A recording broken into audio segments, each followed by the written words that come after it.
On this version of Earth, there's a red line that connects people who have done the naughty together. They're invisible to everyone except for Yoon-hoop. One morning she hears some noises and uncovers the window to look outside. There's a man with tons of lines above his head trying to get a teenager with just one line in the car, but the girl is mad and runs away. At the man's house there's another woman with multiple lines, so it seems the guy has been caught in the act. When this woman tries to say hi to Yoon-hoop, she immediately covers the window again. Yoon-hoop watches TV with dark sunglasses on because she can see the lines even on the actors on the screen. She thinks humans shouldn't be able to see some things and reveals she's seen the lines since she was born. When she was a kid she didn't know what they were and added them to her drawings. It drove her mother so crazy that she ended up killing her father. As a teenager, Yoon-hoop finally understood the meaning of the red lines and how dangerous that knowledge was.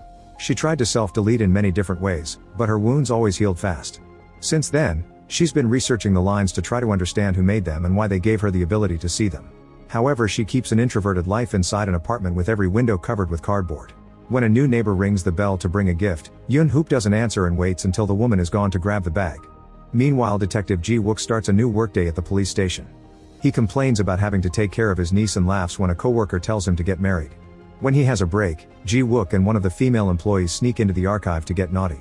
However, she kills the mood when she invites him to her wedding. At Ark High School, Ji-wook's niece Sun-a is being harassed and beaten up by other girls.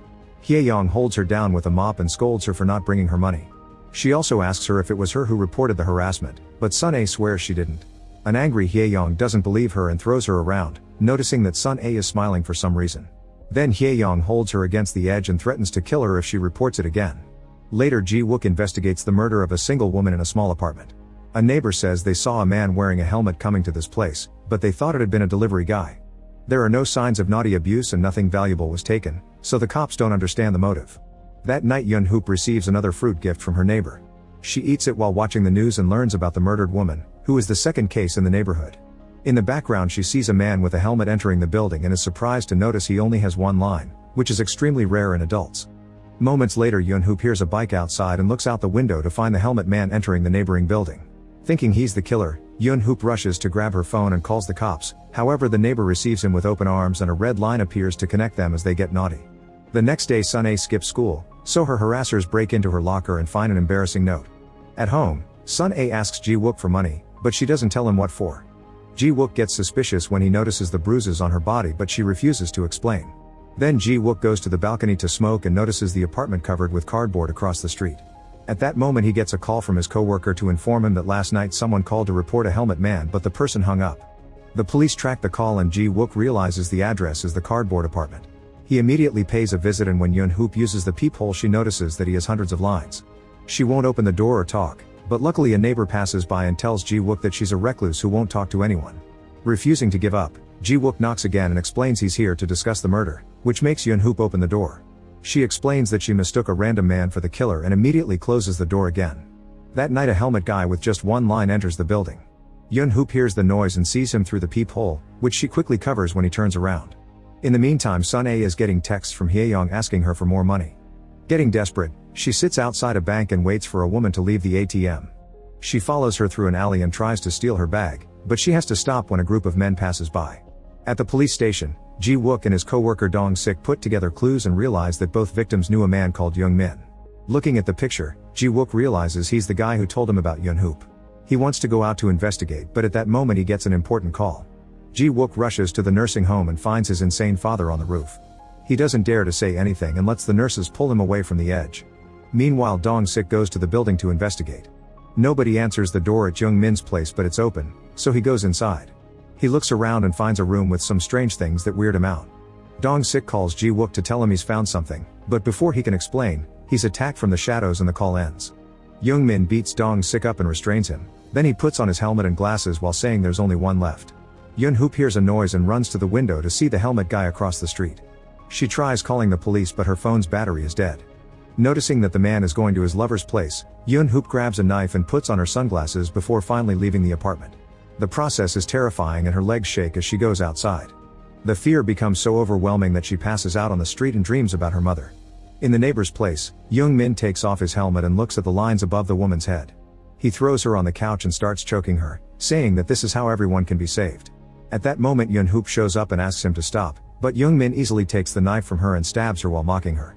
Then he goes back to choking the woman, who hits him with a pillow and makes him drop his glasses, so he desperately looks for them. When Ji-wook comes home, he finds Yeon-hoop's shades on the street, so he rushes into the building. Her apartment is open and Ji-wook finds her bored with all the investigation about the red lines. Then he hears a scream and looks out the window to see Young-min attacking the neighbor again. He pulls out his gun as Yeon-hoop crawls toward Young-min to stab him in the leg. Young-min takes the knife and is about to stab her back, but Ji-wook shoots him down from across the street. As he dies, Young-min is happy to see the lines disappearing. While the paramedics are taking care of Yeon-hoop, she remembers Young-min's last words before dying and his desperation to find the glasses. She wonders if the glasses made him see the lines. Ji-wook tries talking to her but he's interrupted when Sun-ae comes home and recognizes her. Later Sun-ae tells Ji-wook that she went to middle school with Yeon-hoop and shares the story of how her mother killed her father before running away. Meanwhile Yeon-hoop realizes that for the first time, seeing the lines has helped somebody. She then gets a message from a block number saying that they can see what she sees, so she should go to Ark High School. The next morning Yeon-hoop can't stop staring at the text and decides to finally get her life together. She removes all the cardboard from the windows and tidies up the apartment. At school, Sun-ae enters the classroom and discovers her harassers have made a mocking drawing of her on the board. Hye-young starts reading the love note she stole from Sun-ae's locker, causing her to jump on her to retrieve it.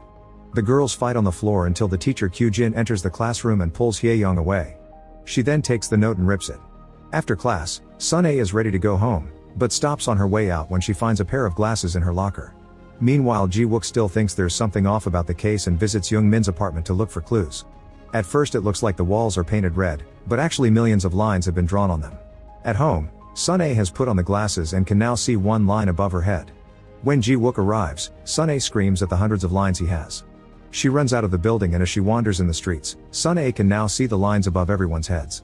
In the morning Ji-wook tries to take Sun-ae to school but she's disgusted by his lines and walks away, confirming that they were the fighting people at the beginning. At school, Sun-ae pays attention to the lines and notices that Kyu-jin has never been with anybody. She's also shocked to discover that teacher Sung-jin is connected to Hye-young. During class, Sun-ae is shocked again when Yeon-hoop is introduced as the new transfer. Still on the case, Ji-wook notices that Young-min is wearing glasses in a picture but they're not in the evidence box. Then he goes to the school and asks Kyu-jin about Young-min, since he used to teach there until last year. Kyu-jin says that she never saw him wear glasses. On the roof, Hye-young slaps Sun-ae. When she's about to do it again, Sun-ae stops her and announces she won't pay her anymore. Hye-young kicks her down, but before she can do more, Yeon-hoop tells her to stop. Then Hye-young threatens her by pushing her on the edge, only for Yeon-hoop to grab her in return and try to bring her down too. Yeon-hoop only lets go after telling Hye-young to never bother them again. The harassers leave but Sun-ae isn't happy and tells Yeon-hoop not to intervene. That night Ji-wook goes to a bar that Young-min frequented to interrogate the bartender. He learns that Young-min used to drink alone in silence, but eventually he started talking to himself a lot even though he was sober. The bartender heard him counting something and always saw him wear glasses. In the meantime, Sun-ae follows Hye-young, who secretly meets with Sung-jin. Sun-ae takes a picture of them as they enter a hotel and sends it to Hye-young. However, the girl replies that if this goes public, only the teacher will get in trouble because she's a minor. The next morning, Sung-jin gets a text with the picture and a blackmail note requesting 20 million in cash. He asks Hye-young about it and she tells him that Sun-ae is behind it. When he returns to his desk, he finds pictures of all his affairs. Feeling more confident now that she has power, Sun-ae makes more friends at school and even starts seeing Hye-young's boyfriend Chi-won after he breaks up with her. In the bathroom, Yeon-hoop notices that Sun-ae's glasses match Young-min's and admits she can see the lines, causing Sun-ae to explain that the glasses let her see them too and how she found them. Yeon-hoop tries to warn her about the dangers of the glasses and tells her that the last owner died, but Sun-ae doesn't care. She asks how to get rid of a line so Yeon-hoop tells her that the other person must die. In the evening Sun-ae is trying to get busy with Chi-won, but she's interrupted by a text from Sung-jin saying he has the money. They leave the hotel and go to the mall, unaware that Hye-young is following them. It turns out she'd been in a bathroom stall and heard the conversation about the glasses. Sun-ae drops her bag while she's taking pictures with her boyfriend, so Hye-young takes the chance to steal the glasses. She goes around town looking at all the lines until somebody attacks her. Sun-ae notices that the glasses are missing and calls Yeon-hoop, thinking she took them. However, she can't talk much because she's late for her meeting. She rushes to the school and meets with Sung-jin on the roof. He begs for mercy since he has a family, but Sun-ae reminds him that he knew the other girls harassed her and he did nothing. Then Sung-jin tries to apologize but he's interrupted by a text from his wife, who has received the pictures and is furious. Sun-ae is surprised because she didn't send them but Sung-jin doesn't believe her. At that moment Yeon-hoop arrives at the school and watches Sun-ae fall from the roof, passing out when she crashes. Moments later the doctors at the hospital try to save Sun-ae. Jo-wook arrives and finds Yeon-hoop, who tells him she doesn't think it's Sun-ae self-deleted. The next day Yun Hoop notices that Hae Young hasn't come to school. The other teachers see that Sung Jin hasn't come to work either. Things are tense after Sun A's incident and an argument ensues over teachers' responsibilities when it comes to taking care of their students. After everyone calms down, Jung Woo announces he's not planning to get married anymore. Yun Hoop goes to visit Sun A, who is kept on a respirator, but Ji Wook is there too, so she leaves without saying hi. At school, she sees Jun Sun wearing familiar glasses and takes them from him, but they're normal. Meanwhile, Jung Woo finds the magic glasses at his desk and tries them on. He sees the lines on the teachers' heads and freaks out when Ji Wook comes in with his hundreds. Ji Wook talks to Kyu Jin in private to ask for any useful information and learns that Hae Young didn't attend school today. Next, Ji Wook talks to Chi Won, who doesn't seem upset or worried. Chi Won says he didn't have an actual relationship with Sun A and that she left the date when she noticed something was missing. Later, Ji Wook checks the security footage at the mall and sees Hae Young taking the bag. He wants to keep investigating, however his boss closes the case as self-deletion. Back to Jung Woo, he shows up at his sister Kyung Mi's house to spend the week before he moves to Canada. During dinner, he explains he broke up with his fiancée because she cheated on him. Thanks to the glasses, he realizes that his brother-in-law Byung Chul is a cheater too. The next day Jung Woo notices connections between teachers. He asks Kyu Jin what she would do if she knew someone close to her was being cheated on. She tells him to be certain before saying anything, but that she'd also want to watch the drama. When Jung Woo goes home, he finds a neighbor's package that has been delivered to their door, so he volunteers to take it to the right apartment. He doesn't dare to ring the bell, but he does see the neighbor with dozens of lines above her head. Later, Jung Woo and Kyung Mi honor the day of their mother's death. Jung Woo's annoyed because his Byung Chul didn't come under the excuse of a business trip. The following day, a picture of Hae Young and Sung Jin starts circulating the school and Jung Woo sees the line. In a parking lot, the police have found Sung Jin's body. A letter says he's self-deleted because his affair was exposed, but Ji Wook looks at the evidence and notices that the body was moved after death. Afterward, Ji Wook picks up Yun Hoop at school to try to get more information. Yun Hoop tells him to find the glasses and promises to explain everything if he does. In the afternoon, Jung Woo sees Byung Chul in the car, confirming that the trip was a lie. He follows him in a cab and finds him having dinner with a woman, who he's showering with gifts. Jung Woo calls him to make him leave the table, and while Byung Chul is distracted, Jung Woo walks by the table to look at the room key. Moments later at the hotel, Jung Woo pretends to be room service to make Byung Chul open the door. He pushes him against the wall to confront him about the affair, and Byung Chul agrees to end it, but he asks for some time to take care of things. The next day, Jung Woo gets his things ready to leave the country, but Byung Chul still hasn't called his wife, and that worries him. Jung Woo searches for the other woman on Instagram and discovers that she's pregnant. A furious Jung Woo takes a cab home while trying to call Kyung Mi, who won't pick up. Outside the apartment, he finds Kyung Mi crashing her car into the pregnant woman's vehicle. She comes out and asks her brother why he ruined everything.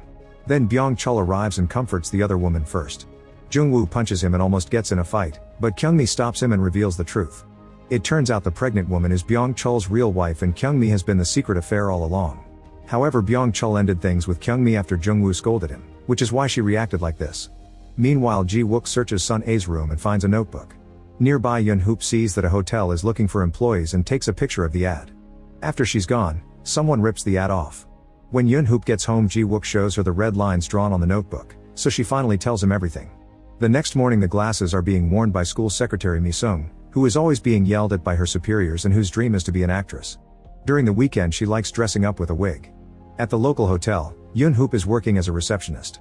Her new friends from school come to visit her right before Mi Sung arrives to rent a room. Even with the wig, the teens recognize her. Alone in the room, Mi Sung practices her acting by pretending to be a femme fatale. Later, when she leaves, Yun Hoop notices that Mi Sung has one line. At that station, Ji Wook and Dong Sik are still investigating the case behind their boss's back. Ji Wook also checks Yun Hoop's file and learns that her mother killed her father because he'd been having an affair, which she learned about from the red lines on Yun Hoop's drawings. Later at the hospital, Ji Wook asks Yun Hoop if Sun A has any red lines, so Yun Hoop explains she has one, but it isn't connected to anyone from school. That night, Yun Hoop watches the news and learns about a killer who was arrested by the police. The guy appears to be wearing the special glasses. The next day, Jun Sun invites her to hang out. They sneak into the swimming pool and Yun Hoop jumps in with her clothes on. Jun Sun follows her and they both laugh. Feeling comfortable around him, Yun Hoop decides to tell him about the lines she sees. He believes her because she has no reason to lie. The next time Mi Sung goes to the hotel, does her act while talking about finding the glass and how she followed the lines to discover that her crush has a lover, who has many lines unlike the man who only has one line with her. She's made a hole in the wall, and every time the couple meets in the hotel, Mi Sung spies on them. Tired of that woman manipulating her crush, Mi Sung pays to extend her stay in the hotel and makes a plan. The next day, the woman comes again and Mi Sung knocks her out with a fire extinguisher. Then she ties her up and steals her clothes. She puts them on to meet with her crush, who immediately recognizes her from work. Mi-sung gets close as she repeats her lines, but the man isn't interested and tries to leave. She throws a stapler at his back and he suddenly collapses. Mi-sung puts the body on the bed and kisses him while revealing that she put a sedative in his water. At that moment his head starts bleeding and Mi-sung realizes he's dying, so she climbs on top of him and pretends they're doing the naughty to fulfill her fantasy. He dies and his line disappears while Mi-sung reaches her peak. Afterward she sits in the tub with the stapler. Staples end up all over her legs, arms, and even her face. In the hallway, Yoon-hoop sees the restrained woman leaving the room and rushes inside to find the man's body. Soon the police arrive and Ji-wook finds Mi-sung dead in the tub, but the glasses are gone. Once the team has taken all the evidence, Ji-wook drains the tub and finally finds the glasses. When he puts them on, he sees all the lines above his head. At the police station Ji-wook finds out about the affairs among employees. When Ji-na walks by, he's distressed by how many lines she has. Afterward Ji-wook brings Chi-won to the hospital and confirms that Sun A's line isn't connected to him. He asks about her previous boyfriends and Chi-won explains he's never seen her with anyone, but she talked a lot about a guy she hated. That night Yoon-hoop gets a text from an unknown number inviting her to a party for her birthday. The next morning at school, Yoon-hoop notices that Ji-na is unusually shy and has a bunch of lines. At the station, Dong-sik asks Ji-wook for help with an assault case. It turns out that Ji-na came the day before to report a guy named Han-yu who took advantage of her. She said this was her first time having a naughty experience, but while watching the video of the report, Ji-wook sees other lines. Dong-sik and Ji-wook go to the school to investigate and once again Ji-wook is upset by seeing so many teens with lines. When they bump into Kyu-jin, he's surprised to see she has no lines at all. They go looking for Han-yu and Ji-wook sees one line above his head. Han-yu confirms that he went drinking with Ji-na but says he never touched her and he isn't interested in her like that at all. When Ji-wook leaves the school, Yoon-hoop sees him wearing the glasses. She wants to take them from him but he refuses because they may help him solve crimes. Their argument is interrupted by Kyu-jin, who causes Yoon-hoop to walk off. Ji-wook tries asking her out but she's confused so he retracts it. While he leaves, Kyu-jin smiles because she can see all his lines. Afterward the detectives visit an entertainment company where both Ji-na and Han-yu used to work. A boss explains he cut Ji-na loose for not working hard enough and that she's the ringleader in getting other kids to drink. Later the detectives call both teens to the station to ask extra questions. Ji-wook leaves the door open and notices that Han-yu and Ji-na's lines aren't connected. That night Ji-wook gives Yoon-hoop the picture of her mother that he found in her case file. He also explains how the glasses have helped an innocent man from going to jail. Yoon-hoop surprises him by telling him that Ji-na didn't have any lines until last week. The detectives rush to Han-yu's apartment and notice he keeps everything extra clean. Han-yu answers a few questions before kicking them out. Then Ji-wook drags Dong-sik to the building's trash bins, saying that Han-yu's mismatched sheets were suspicious. As predicted, they find a bag with bloody sheets and send them to the forensic team. Meanwhile Yoon-hoop breaks into the hotel while wondering why the glasses keep appearing at her school and workplace. At that moment Joon-sun appears, explaining he saw her on the street and followed her in. They share a sweet moment and end up kissing while Yoon-hoop looks at the mirror, which shows neither of them has lines. The next day Han-yu is dragged out of class and taken to the police station, where the detectives ask him why Ji-na's blood was on the sheets. Han-yu says it must have been her monthlies. Then the cops check the security cameras near Han-yu's building and see a group of friends walk by. When they come back, all of them have an extra line. At school, Yoon-hoop sees the same four guys and notices that they all have a line connecting them to Ji-na. She tries to call Ji-wook but he's already there confirming the same thing. The four boys are taken to the station and Ji-wook waits for the one with only one line to start crying. He pretends he'll take him home and gets him in the car, only to take him to Han-yu's place instead. The boy tries running away, but the detectives easily catch him again. This causes him to finally break and confess everything. Han-yu sedated Ji-na and brought the four guys to his apartment so they would take advantage of her while he watched. After this confession, the other three teens also confess and always blame Han-yu for forcing them to do it. Ji-wook now has a legal reason to search Han-yu's apartment and finds the sedative, but Han-yu says he still can't prove he did it. That night Ji-wook gets a call from the nursing home and he rushes there to discover that a mysterious woman has kidnapped his father. Looking at the camera footage, Ji-wook realizes it's Kyu-jin. At that moment he gets an anonymous text with a picture of Sun A, so he drives very fast to the hospital. Sun A is fine, however her line is bending. At that moment his father enters the room and Ji-wook is devastated to discover that Sun A's line connects to him. He immediately pulls the man back and gets ready to beat him up, but he can't bring himself to do it and has a breakdown. Meanwhile barista Junhoe is shocked to receive a video of her intimate moments. When she goes to her college class, everyone keeps staring at her. A text from a friend confirms that many people have received that video. Junhoe goes home to cry while her lover threatens her for supposedly spreading the recording. Later after work, she walks outside, intending to self-delete. However Kyu-jin stops her and gives her the glasses. At the bus stop Yoon-hoop waits for Joon-sun, who wishes her happy birthday in advance. Yoon-hoop asks him for a favor and they go to a hotel. They have their first time together and now a red line connects them. After they're done, Joon-sun goes to the nearest bakery to get a birthday cake.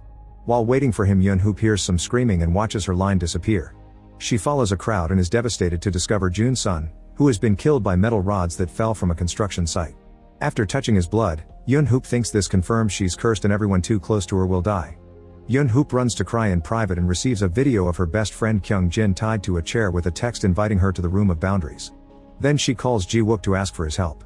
When he arrives, he shares what happened with Sun A and his father. In return, Yoon-hoop tells him she receives a birthday card every year but she doesn't know who sends them. Apparently this person has been counting down her birthdays and today she must do something for her 17th.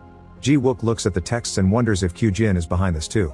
He's run a background check on her but couldn't find her anyway, as if she didn't exist. The duo goes to the school and notices one classroom with the lights on. They run inside and she enters the classroom first, but when he follows her, he finds the room empty. Yoon-hoop has found Kyung-jin and immediately frees her. Then the girls take the stairs but no matter how many steps they take, they keep coming back to the same floor. They hear Ji-wook looking for them on the roof and head there too. However, the girls reach the actual roof while Ji-wook has entered a strange room. There are a bunch of people there including Jun-hwae, who says she's very lucky to have met Kyung-jin. A flashback reveals that Kyung-jin gave her the glasses while teaching her that to get rid of her lines, she must kill her lovers.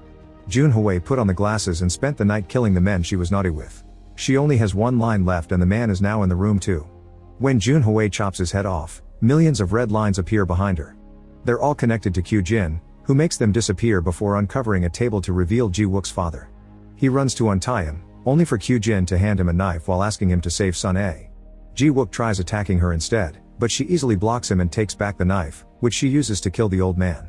A furious Ji-wook opens fire, however the bullets disappear into a force field and Kyung-jin grabs him by the neck.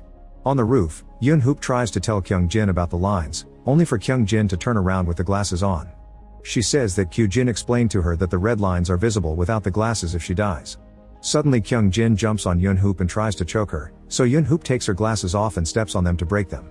Then Kyung-jin calms down and has no idea where she is, but she notices that Yoon-hoop's eyes have changed color. To her shock, the wound on her cheek isn't closing and drops of blood float away from it. Yoon-hoop blinks and finds herself in the alternate room. She yells at Kyung-jin to stop, so the woman throws Ji-wook away. Kyung-jin says that seeing the lines is a blessing while the crowd removes their glasses and surrounds them in a circle. Then Kyung-jin raises a sword and tries to slash Yoon-hoop, however her mother jumps in to act as a shield. As she collapses, the mother apologizes to Yoon-hoop for making her believe it was her drawing's fault. She actually had the glasses too and that's why she killed her husband. A furious Yoon-hoop tries to attack Kyung-jin, who easily stabs her with a sword.